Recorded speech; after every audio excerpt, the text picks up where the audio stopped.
மக்களுக்கு ஒரு மாற்றம் வர வேண்டும் என மிகப்பெரிய ஏக்கத்தில் இருக்கின்றார்கள்.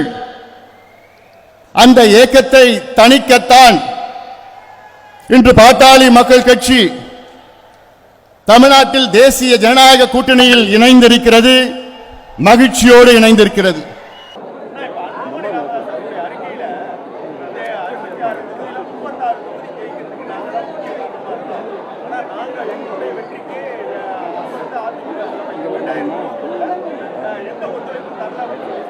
அவர் வேடந்தாங்கல் பறவை மாதிரி அடிக்கடி கூட்டணி மாற்றிட்டு இருக்காரு. வேடந்தாங்கல் தான் பறவை அந்த ஏரியில் தண்ணி நிரம்பி இருக்கும்போது வரும், தண்ணி வற்றினா போயிடும், மறுபடியும் தண்ணி வரும்போது வரும். அப்படி ஒவ்வொரு தேர்தலையும் கூட்டணி மாறி மாறி வச்சுட்டு இருக்கிறதுக்கு பதில் சொல்ல வேண்டிய அவசியம் இல்லை. அது மட்டும் இல்லை, பெரியவர் ராமதாஸ் அவர்கள் ஒரு பேட்டியில் கொடுக்கும்போது பாரதிய ஜனதா கட்சிக்கு எவ்வளோ மார்க் கொடுக்குன்னு சொன்னார். 0 கொடுப்போன்னாரு. இப்போ அந்த கட்சியில் போய் இணைஞ்சு அவருடைய வேட்பாளர் வெற்றி பெறும் சொல்கிறாரு. ஒவ்வொரு தேர்தலையும் ஒவ்வொரு கட்சி ஆதரிக்கிற கட்சி தான் பாட்டாளி மக்கள் கட்சி. அவையும் சொல்லிக்கிட்டா நாங்கள் என்ன பண்ணுறது? எனக்கு தான் மாறி மாறி கூட்டணி வச்சுக்கிட்டு தான் இருக்கிறாங்க. அவர் கூட்டணி வச்சுருக்கோம், நாங்கள் ஜெயிச்சோமா? ஜெயிக்கலையே.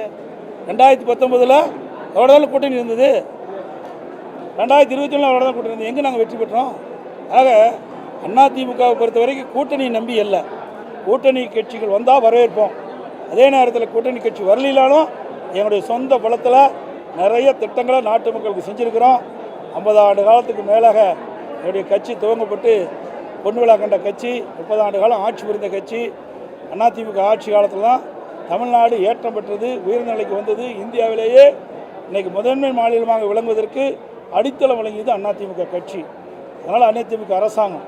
அதனால் கூட்டணி நம்பி தான் நாங்கள் கட்சி நடத்தலை. அதாவது அதில் இருக்கிற நிலைமையை அறிஞ்சு தான் புரியும் சொல்ல முடியும். அதில் ஊழல் நடந்ததா இல்லையா அது நமக்கு எப்படி தெரியும்? அது வேறொரு மாநிலம். அந்த மாநிலத்தில் என்ன நடந்தது என்று முழு விவரம் தெரியாத எந்த கருத்து சொல்ல முடியாது. நாளைக்கு ஏதாவது ஒரு கருத்து சொல்லி அவர் ஏதாவது அங்கே ஏதாவது ஒரு தவறுகள் நடந்திருந்தாலோ இல்லையோ, தவறு நடந்திருந்தால் தவறு, தவறு நடக்கலைன்னா தப்பு, அரெஸ்ட் பண்ணணும்.